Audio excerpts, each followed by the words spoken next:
Hey, what's going on, guys? Fets from 11 Bravo Gaming bringing you another commentary on Battlefield 3. This is the much requested transport helicopter. I was going to use this video for a shoot, move, communicate video. It's got a lot of really good comms, like all of our videos tend to have, but it just didn't have enough variety for that kind of video, so I figured I'd just talk over the gameplay.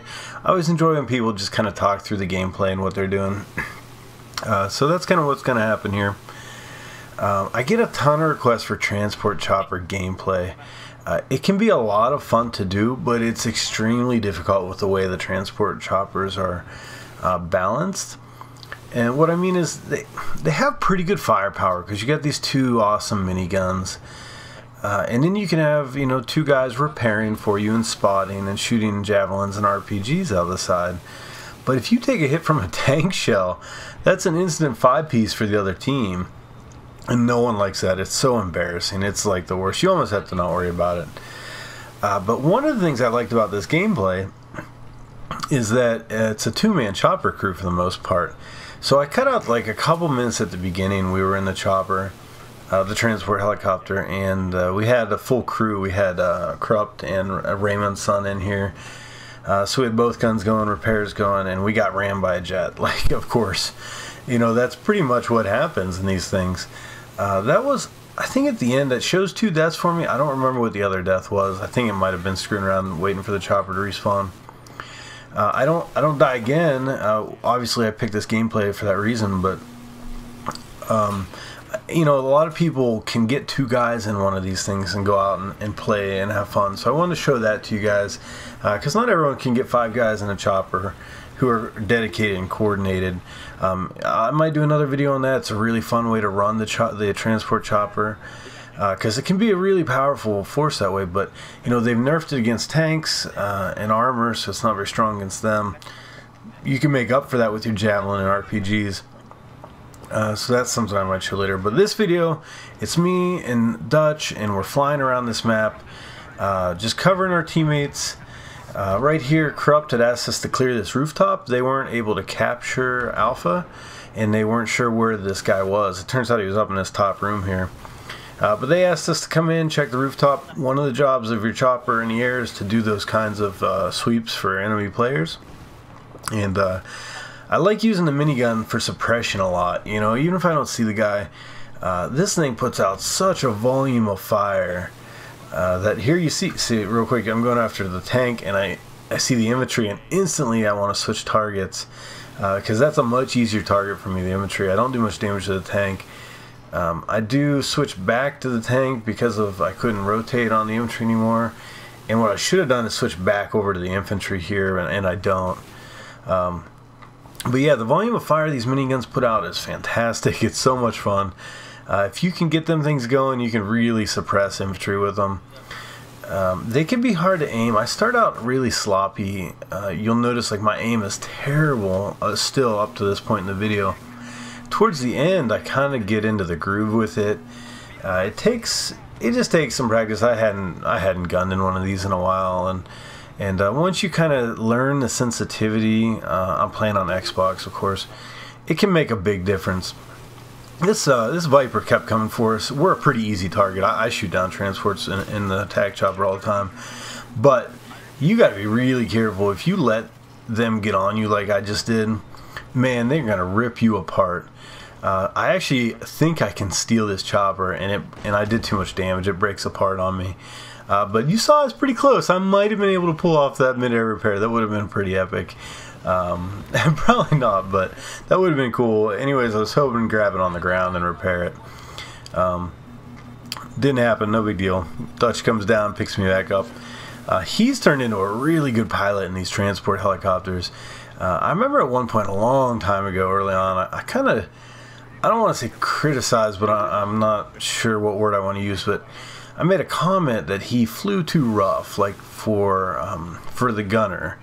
Here, he made the request to switch helicopters. He prefers this one, the American one. So I obliged. We asked Krupp to make sure he blows up the one that we left behind so they don't steal it, and he does so for us.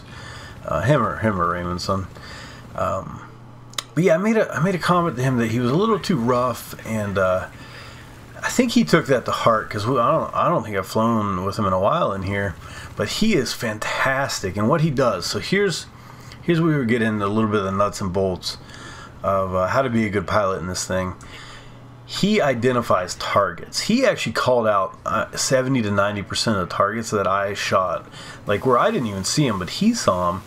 He flew to put me in a good position, like here, and then he gets into a really good orbit to give me a nice smooth, well, this is kind of a bad example, he's just trying to fly around this crane, but you can see it throughout the video where he gets me into a good orbit.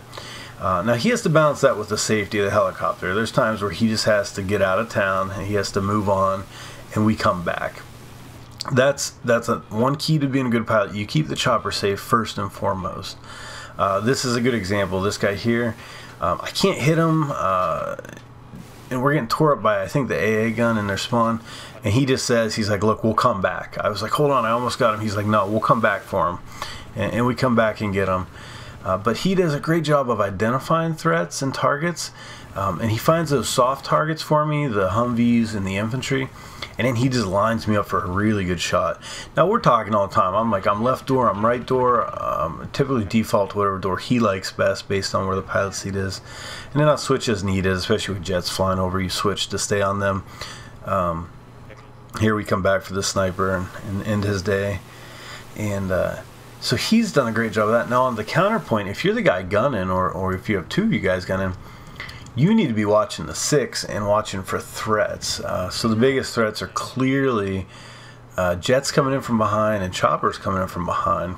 That's a really, like, we're so slow that jets and choppers love to maneuver around behind you and come in for that easy kill. You can usually see them pretty easy from here. You know, like guys like this parachuter I'm calling out. Now Dutch is smart. He's calling out the attack chopper, which I don't see because I'm looking around the other vector.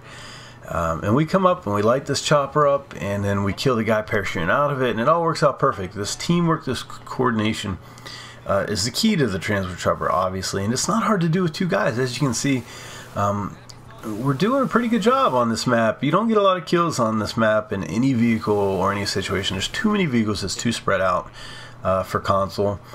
And I think I get 13 kills, which is a lot for this map on an Xbox. So it's kind of was just a fun game. Now, to be fair, we didn't have a lot of jets trying to destroy us the whole time. Here you can see my aim finally comes around.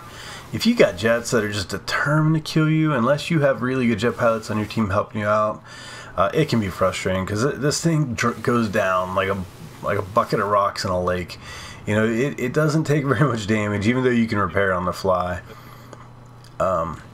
It's slow. It only has flares. So if people are locking you up with javelins and CITVs, you're done. So it can be frustrating. But if you get a good lobby and you can have some fun in it, I think these are some good tips for it. You know, the big thing is to talk constantly. And if you're the pilot, watch this video and watch how Dutch is flying, because he's just putting me in positions the whole time to get easy, smooth shots on the target. The downside is you die easier when you're flying smooth and you're hovering and orbiting. You're gonna die easier from that, and that's just gonna happen. I think another thing with transport, we only had one death in it this game, and I cut that out, like I said. But don't worry about dying. You're gonna die in it, and it's gonna respawn quick, and you're gonna go back out. So expect to die quite a bit in the thing. But you can actually, either from a 2-man crew all the way up to a 5-man crew, you can really harass the enemy and have some fun in that. So anyways, hope you guys enjoyed the video. For 11 Bravo Gaming, this is Fetz, and I'm out.